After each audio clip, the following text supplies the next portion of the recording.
I always thought the universe was vast, filled with endless possibilities and distant worlds, but nothing could compare to the small slice of paradise I had found on our home planet. My dog, Kale, was my constant companion, a creature whose loyalty knew no bounds. With a coat that shimmered under the three suns and eyes that sparkled with mischief, he embodied everything good in our lives. On that fateful day, we ventured beyond the village, the air thick with the scent of blooming Vathi's flowers. Kale bounded ahead, his joy infectious, urging me to keep pace. I watched him play, feeling the weight of the world lift with each leap he took. He chased the vibrant, glowing insects that flitted about, barking happily. I smiled, losing myself in the simple pleasure of the moment. But the serenity shattered in an instant. As we rounded a bend, we stumbled upon a group of humans, a small contingent that had come to our world as part of a research initiative. Their intentions were supposedly peaceful, but the tension between our species had always simmered just beneath the surface. One of the humans, a tall figure with wild hair and an air of arrogance, spotted Kale. Instead of marveling at his beauty, he reacted with panic, brandishing a strange object, a gun of sorts. My heart raced as I realized what was about to happen, but I was frozen in disbelief.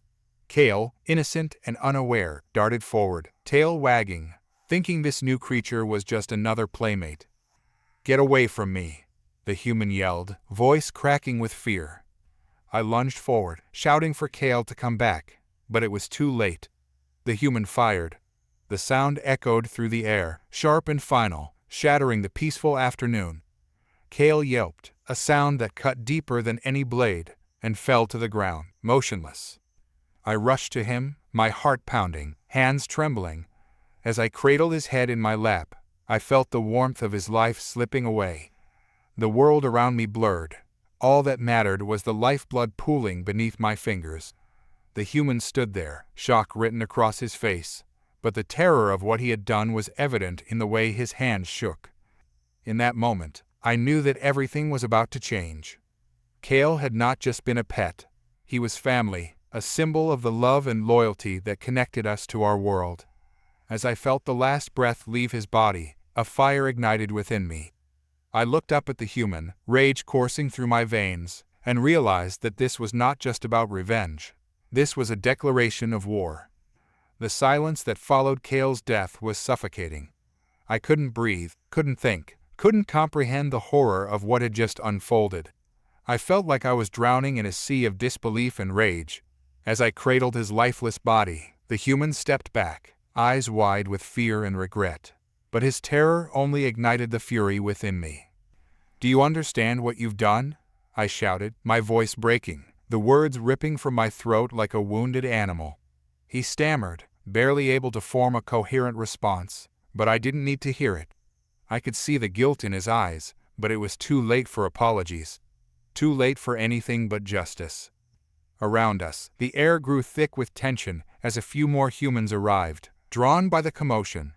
They took in the scene, the terrified expressions, my shattered cries, Kale's still form, and something shifted. I saw recognition pass through them, the dawning realization of what had happened. One of them, a woman, perhaps a leader, stepped forward. "What happened here?" she asked, her voice calm, almost condescending. The casualness of her tone infuriated me. "This creature killed my dog," I spat, pointing at the tall human who had pulled the trigger. "He's a coward, afraid of a dog. Your kind always pushes too far." "Stay calm," she urged, but there was no way I could. Kale was dead, and the weight of that truth was unbearable.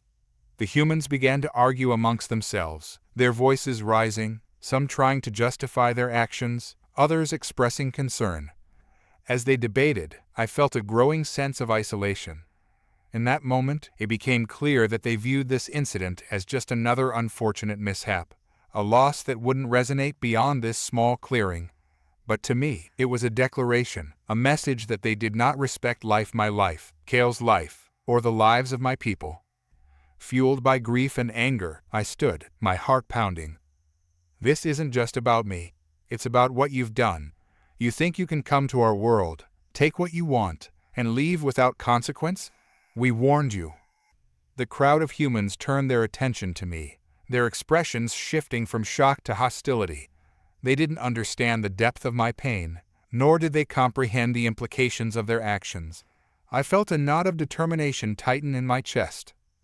"We will not allow this to go unpunished," I declared, my voice steady now, echoing through the trees. "You've crossed a line. You've threatened our way of life."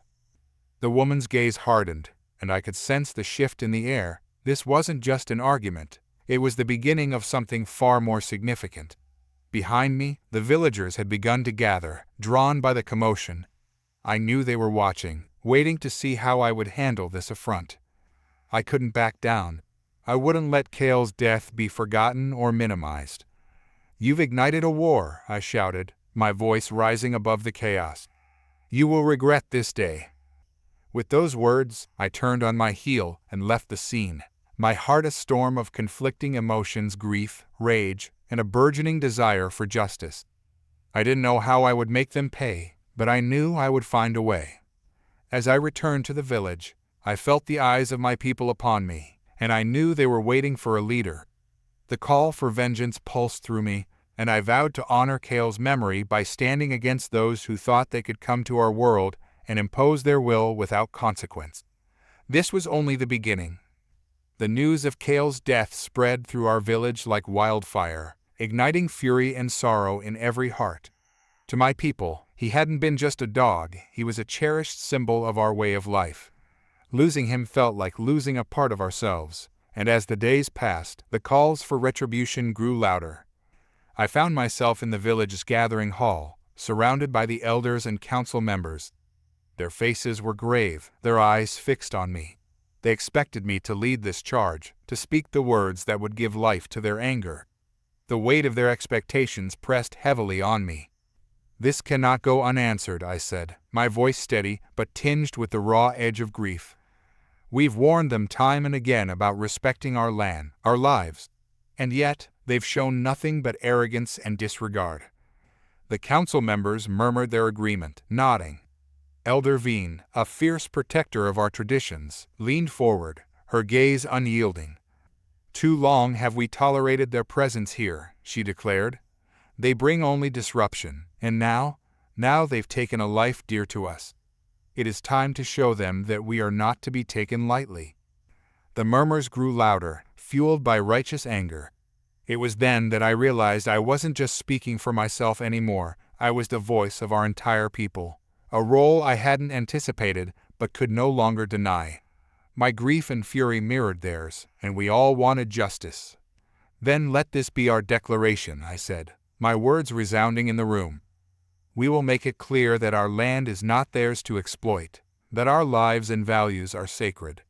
They may not understand our connection to this world, but they will come to fear it." A fierce resolve settled over the room, and I saw the determination in each face around me. Plans were already forming ways to sever our ties with the humans, to show them that their presence was no longer welcome. This wouldn't be an impulsive attack, it would be a calculated move, one that would make them understand the consequences of their actions. That night, I gathered a small group of trusted friends, those who had known Kale, who shared my pain and my anger. Together, we worked under the cover of darkness, crafting a plan that would shake the humans to their core. We wouldn't simply retaliate, we would dismantle their operations here, disrupt their supply lines, sever their connections to this place. It would be a slow, unrelenting message that would leave no room for misinterpretation. As dawn broke, I stood with my friends on the edge of the village, looking out over the distant horizon where the human encampment lay. The sun rose, casting an eerie, crimson glow across the landscape, a fitting backdrop for the storm we were about to unleash. For Kale, for our people, and for the future of our world, we would ensure that they knew they had gone too far. There would be no turning back. The humans hadn't realized it yet, but they were already losing their grasp on our world. Day by day, we chipped away at the threads that connected them to their precious mission here. My people knew these lands like the veins beneath our skin, and we used that knowledge to make their lives a constant struggle. Sabotaging their supply lines had been easy enough. A few well-placed blockades along the main trails rendered their transport vehicles useless. We cut off their access to the springs, leaving them scrambling for water. Their technology, advanced as it was, couldn't rival our understanding of this place. The humans began to sense the danger, whispering about curses and mishaps, unaware that every obstacle had been set by our hands. Their leader, the woman who had stood there so coldly after Kale's death, appeared visibly shaken the last time I saw her. She was barking orders, her voice tinged with frustration as she struggled to keep her people under control. They were floundering, yet stubbornly holding on, and with every day that passed, their resilience only fueled our determination. I assembled a team, those who had been with me the longest, who understood the importance of what we were doing. There was Alara, my childhood friend, who had a quiet strength that was unbreakable. Rin, a brilliant strategist, who could anticipate every move the humans might make. And Jero, who had known Kale well, his pain and fury as fierce as my own. We were united in purpose, bound together by loyalty and grief. As we gathered, Rin laid out a map of the human encampment, tracing the routes they used and the areas they'd fortified. His eyes glinted with resolve. "They're getting desperate," he said. "They've tightened their defenses and started doubling patrols. But there are weaknesses, places where they still assume they're safe." "We need to hit them harder," I replied, my voice a low, determined murmur. "Show them that nothing here belongs to them." Jero clenched his fists, his eyes dark with anger. "They killed without hesitation. We need to make them feel that same helplessness." Alara nodded, her expression somber but resolute. "We will. We'll make sure they know that every step they take here is a step toward their own downfall." Together, we devised a plan. We would target the nerve center of their operation, a communications relay that allowed them to stay in contact with their homeworld. If we could sever that, they'd be isolated, forced to rely only on their dwindling resources and fractured morale. Our attack would be swift and precise. As night fell, we slipped through the shadows, our movements as silent as the breeze. We approached the encampment with the confidence of those who belonged there, while the humans, with all their technology, seemed out of place, as if the land itself rejected them. When we reached the relay tower, Rin went to work, dismantling their systems with a skill and speed that was almost mesmerizing. Alarms blared, and the humans scrambled, their flashlights cutting through the darkness in erratic patterns. But they were too late. By the time they reached us, the relay lay in ruins, wires and components strewn across the ground like the remains of a fallen beast. We disappeared into the night, leaving the humans to confront the reality of their own isolation. And as I watched the lights of their encampment flicker in the distance, I felt a sense of satisfaction. This was only the beginning, a warning of what was to come. For Kale, for our people, and for everything they had taken from us, we would see this through to the end. The night had barely settled when we saw the glow of fires on the horizon, the humans' encampment in chaos. The relay attack had sent them into a panic, just as we had planned. From our vantage point in the hills, we watched their frantic movements, felt their fear spilling into the air. Yet instead of fleeing, they were preparing. For what, we didn't know. But they were digging in, determined not to give up what they thought was theirs. Rin shifted beside me, his sharp gaze fixed on the scene below. "They're not running," he murmured, sounding almost disappointed. "They won't," I replied, my voice steady. "They don't believe we're capable of forcing them out. They think they can survive anything." Alara let out a low breath, her face half hidden in shadow. "Then maybe it's time to show them that they're wrong." The resolve in her voice stirred something deep within me. I was no longer acting out of grief alone. Now it was about proving a point, demonstrating the strength and unity of our people in the face of their arrogance. We'd stripped away their comforts, isolated them, and yet they remained, defiantly holding their ground. They saw our world as a prize, something they could conquer. We moved quickly through the underbrush, our steps soundless as we neared the perimeter of their encampment. Every movement was coordinated, rehearsed. Rin took point, watching the guards' routines, counting their shifts. This was familiar ground for us, and we had the advantage of knowing every rock, every hidden trail. The humans had nowhere to hide from us. As we slipped into the camp, The air hung heavy with tension. Flashlights bobbed around the tents, cutting brief arcs through the darkness. The humans spoke in hushed, urgent tones, their eyes darting at the slightest noise. It was a fragile calm, one that would shatter with the slightest provocation.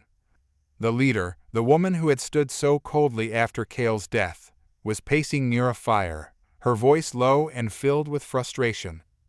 "We can't afford any more losses," she was saying to a small group huddled close to her. "Our communications are down, supplies are dwindling, and these locals have already shown they're willing to go to extremes. We need to be on high alert." Her words were thick with resentment, and I felt a spark of satisfaction hearing her acknowledge our strength. But her disdain for us was unmistakable, as if she couldn't fathom that we, who lived in harmony with this world, could be capable of dismantling their operations so systematically. Rin gave a quick hand signal, and we moved. The guards barely noticed us until it was too late. I darted forward, catching one of them by surprise, his eyes wide as he caught sight of me. But before he could react, he was down, silent, and out of the way. The rest of my team moved just as swiftly, disabling the guards around the perimeter without a sound. By the time the humans realized what was happening, we had them surrounded. I stepped forward, coming into the firelight. The leader's eyes narrowed as she recognized me, and I saw the flash of fear that crossed her face, quickly masked by defiance. "Leave," I said, my voice steady, echoing through the clearing. "You don't belong here. You've trespassed on our lands, ignored our warnings, and now you've gone too far." The woman straightened, her expression hardened. "This world isn't yours alone. We're here to study, to learn, and if you think a few skirmishes will drive us out, you're mistaken." I felt a surge of anger, but I held it in check. "Study, learn. You took a life without a second thought. You killed Cale as if he were nothing. You showed us exactly how little you respect us." A murmur rippled through her ranks as my words sank in. They looked at each other, unsure, their expressions laced with guilt, confusion, and fear. But their leader's gaze was unwavering, locked onto mine. "He was a dog," she said flatly. "An animal. We had no intention of harming anyone here." The words hit like a blow, and I forced myself to stay calm, to keep my voice steady. "To us, he was more than that. He was family. And you," I took a step closer, my voice a low, threatening murmur, "have declared yourselves enemies by what you did." The silence that followed was thick, charged. For a moment, the woman looked like she might say something, but she held back, her face an unreadable mask. Instead, she took a step back, signaling her people to stand down. "Fine," she said, her voice clipped. "We'll leave. But know this, you're closing yourselves off from knowledge, from advancement. This choice will set you back generations." I felt a flash of triumph, but I tempered it, knowing that their departure was only a partial victory. They'd return, perhaps with greater force, with more resolve. This was not the end, but it was a message, a warning. "Go," I said, my voice firm. "Leave and don't come back. Next time, we won't be so merciful." With that, they began to pack, hurriedly dismantling their camp under our watchful eyes. As they moved out, I felt a heavy weight lift, knowing we had reclaimed our world, if only for now. Cale's memory would be honored, and our people would remember this moment, the moment we had shown that we would not be cowed, that we would protect what was ours with everything we had. As the last of their lights faded into the distance, I turned to my people, and together, we watched the dawn break over a world that was, once again, ours to protect. The air felt different as the sun crested the horizon, casting golden light across our village. We had stood at the edge of our territory and pushed back against those who thought they could impose their will upon us. But even as relief washed over me, I sensed an undercurrent of unease. This victory was fleeting. The humans would not easily forget what had transpired. As we gathered in the village square, the sense of triumph was palpable. My people exchanged stories of the night, voices animated with a blend of excitement and disbelief. We had acted as one, united by our grief and anger, and it had propelled us to a victory that felt both exhilarating and hollow. Yet, even amidst the celebrations, I felt a nagging concern. I climbed onto a low platform to address the crowd, their eyes filled with expectation.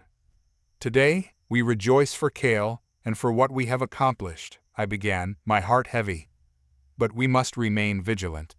The humans will not abandon their quest easily. They will return, and next time, they will come prepared." A ripple of murmurs passed through the crowd, and I saw the faces of my friends, their expressions reflecting my fears. Rin stepped forward, the strategist in him unwilling to shy away from the truth. "We've shown our strength," he said, his voice steady. "But strength alone won't keep us safe. We need to fortify our defenses, gather more intelligence about their movements, and prepare for whatever they might throw at us next." Alara nodded, her brow furrowed. "They won't take this lightly. We need to form alliances, reach out to other communities. If they see us united, they may think twice about attacking." The elders exchanged worried glances, but they nodded in agreement. The reality of our situation settled over us, heavier than the morning mist. This was no longer just a fight for our home, it was a fight for our survival. As the day progressed, we began to implement new measures. We built barriers along the edges of our territory, traps designed to deter intruders. Scouts were sent out to monitor the humans' movements, and I spent long hours in the forest, listening, watching, and waiting for any sign of their return. But the more we prepared, the more I felt the weight of what we had unleashed. It was one thing to protect our home, it was another to confront the possibility of a larger conflict. I had ignited a fire that could consume us all. Weeks passed, and the tension remained thick in the air. The humans had not returned, and yet their absence felt like a storm brewing just beyond the horizon. Each day, I found myself scanning the distance, half expecting to see their encampment rise again, but they were silent. It was unsettling, and I could sense the unease in my people. One evening, as I sat by the fire, Jero joined me, his expression troubled. "What if they're regrouping? What if they're planning something bigger?" I looked into the flames, the flickering light reflecting my own uncertainty. "We can't let fear consume us. We must remain vigilant, but we cannot let their absence cause panic among our people." He nodded but remained silent for a moment. "What if they come back with more force? More advanced technology? We need to be prepared for every possibility." I took a deep breath, trying to quell the rising anxiety. We'll train, adapt, and learn from this. Whatever they come at us with, we will face it together. But as the days turned into weeks, that determination began to wane under the weight of the unknown. The anxiety became a ghost that lingered in the shadows of our village. Our supplies began to dwindle, and with it, morale dipped. We needed a sign, something to galvanize us. Then, one day, our scouts returned, breathless and wide-eyed. They had seen movement human figures in the distance, but this time they were not alone. They were with a group of armed strangers, their technology more advanced than anything we had encountered. I felt my stomach drop. They had returned, and they were ready for war. The news spread through the village like wildfire, sending waves of dread and fury rippling through our people. The humans hadn't just returned, they'd brought allies, heavily armed and prepared for a confrontation. This wasn't a group of scientists and explorers anymore. This was an invasion force. I gathered with a council, my closest friends, and the village's most trusted fighters. Everyone wore grim expressions as they braced themselves for what lay ahead. "We can't just wait for them to reach us," Rin said, his jaw tight. "If they advance into our territory, they'll be able to surround us before we can react." "We're outnumbered," Alara added, her voice barely a whisper. "And if they've brought weapons, we're facing a very different kind of enemy this time." I clenched my fists, feeling the weight of every life that depended on our next move. The humans had misunderstood us, our strength, our resolve. This was our home, and we would not give it up. But they had shown their willingness to take what wasn't theirs by force, and this time there would be no mercy. "We have to take the fight to them," I said, my voice steady. "We need to catch them off guard before they can reach our village."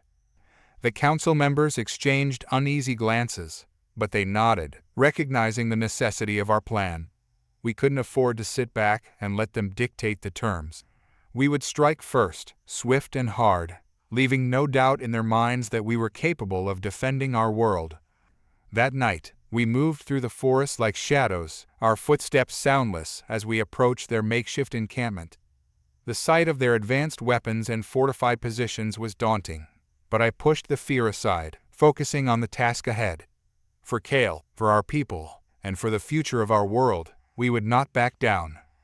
Our attack was swift and coordinated, each of us knowing exactly where to strike. Rin and Jero led the first wave, dismantling their surveillance equipment and cutting off their communications. Alara and I went for their supplies, knowing that without food and water, they would be forced to retreat. The humans were taken by surprise, scrambling to defend themselves as we moved like ghosts through their ranks, appearing and vanishing with deadly precision.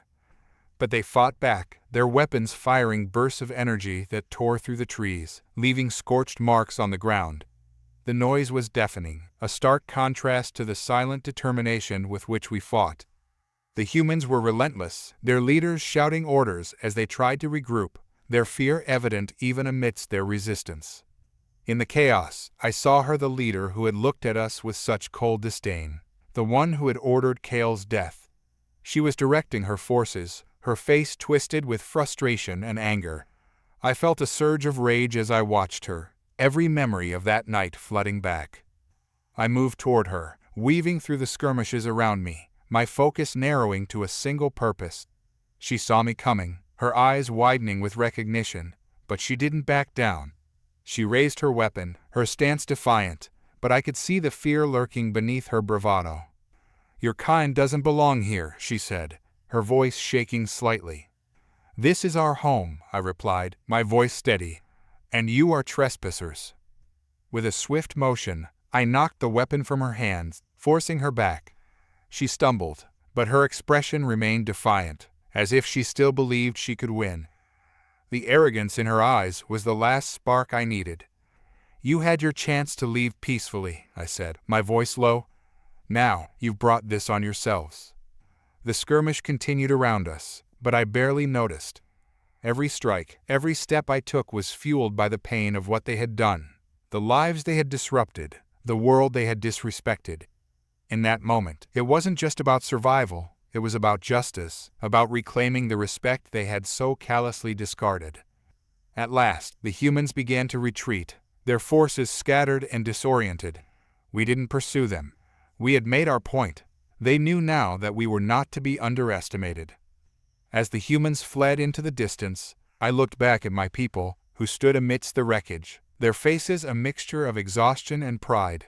We had defended our world, and while we knew this was only a temporary victory, it was one that had strengthened our resolve.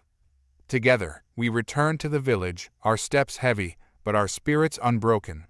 The humans would remember this encounter, and if they dared to return, they would find us ready, stronger than ever, prepared to protect our home to the very end. The humans' retreat brought a brief sense of relief, but the tension lingered. We had won a battle, but war loomed on the horizon. Everyone in the village seemed to feel it, the quiet before the storm, a moment to catch our breath before the next strike. After returning from the fight, we began assessing the toll it had taken. The injured were tended to, our defenses were repaired, and our scouts continued to monitor the borders for any sign of the enemy's return. There was no rest, only preparation. In the days that followed, we worked harder than ever, but a restlessness settled over us. We had tasted victory, but it had come at a price.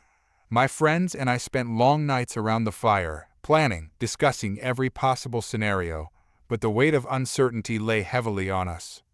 Rin voiced what we were all thinking as we sat in council one evening. "They will come back, with more force than before. We need allies if we're going to have any chance of surviving the next attack." There was a murmur of agreement. Ilara looked at me, her gaze resolute. "It's time we reach out to the other villages. They need to know what's coming, and we need their help." The decision to seek allies was not one we took lightly. Our people valued independence and were wary of outside interference. But desperate times called for desperate measures. It wasn't just about defending our village anymore. It was about uniting our world against a common enemy.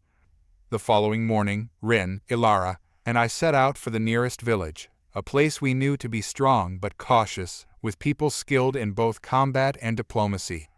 The journey was tense, the silence filled with unspoken fears and hopes. The forest around us felt both familiar and foreign, a reminder of the life we were fighting to protect and the uncertainty of the future. When we reached the village, we were greeted with guarded suspicion. Their leader, a stern woman named Lyra, listened as we recounted the events that had brought us to their doorstep. Her expression was unreadable, but her eyes betrayed a glint of understanding.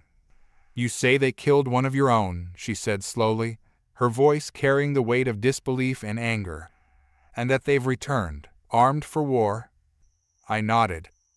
"We have driven them back for now, but they will come again, stronger than before. We cannot face them alone." Lyra considered this for a moment, her gaze shifting to the warriors who stood behind her, their faces set in grim determination. "They've crossed a line," she murmured, more to herself than to us. "We've lived peacefully here for generations, but if they're willing to kill, then we cannot afford to ignore this." After a moment of deliberation, she turned to us, her expression resolute. "You have our support. Our people will join yours in defending our world." A sense of relief washed over me, tempered by the knowledge that this was only the beginning. One village support was a start, but we needed more. Over the next few days, we traveled from village to village, speaking to leaders, elders, and warriors. Some were quick to pledge their aid, understanding the threat that the humans posed. Others hesitated, wary of involving themselves in a conflict that they didn't fully understand. But with each new ally, our hope grew. We were building a coalition, a united front against those who would seek to take what wasn't theirs. The preparations were relentless, but the unity that was forming among our people gave me a sense of purpose, a determination that burned brighter than any fear. The days turned into weeks as villages joined our cause, each one bringing new skills, resources, and strength. Our home had become a gathering point for warriors, strategists, and healers from across the land.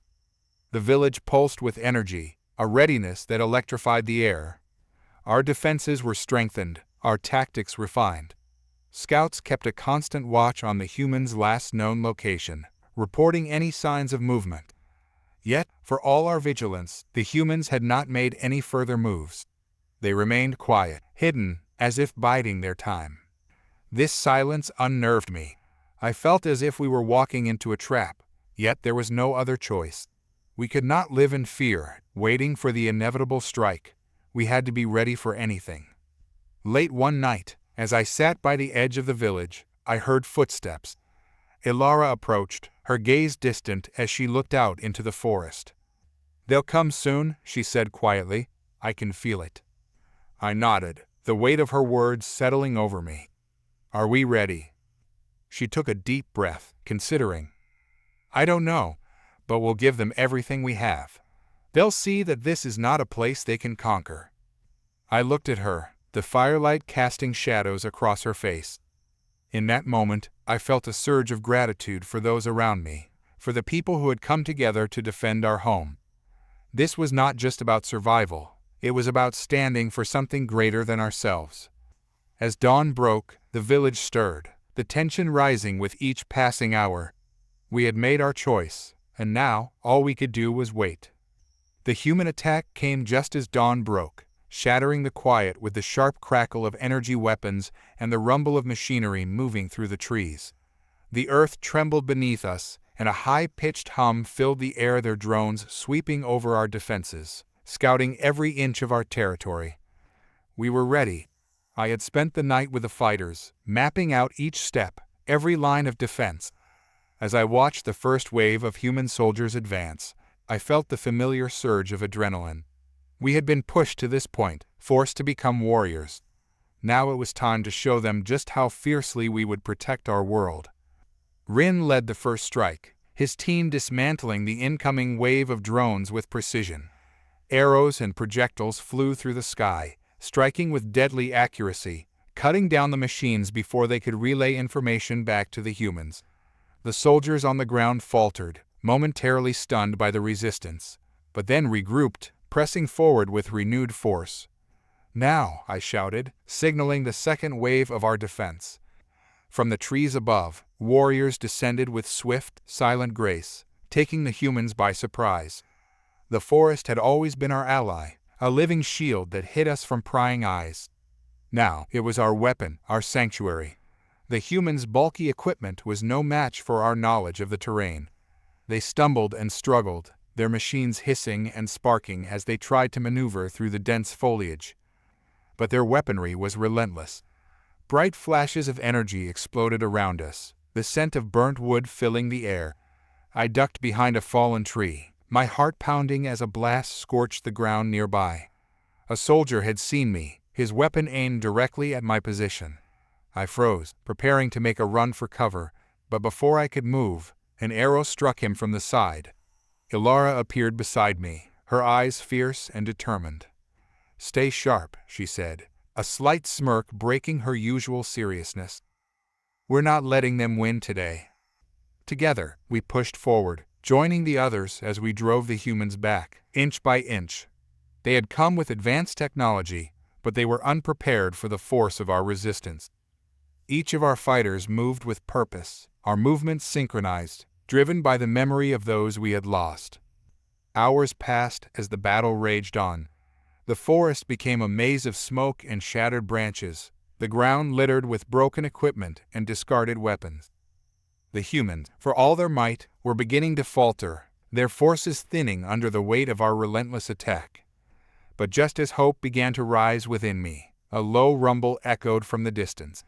I looked up, my heart sinking as I saw a line of armored vehicles advancing toward us, each one bristling with weaponry far beyond anything we'd faced so far.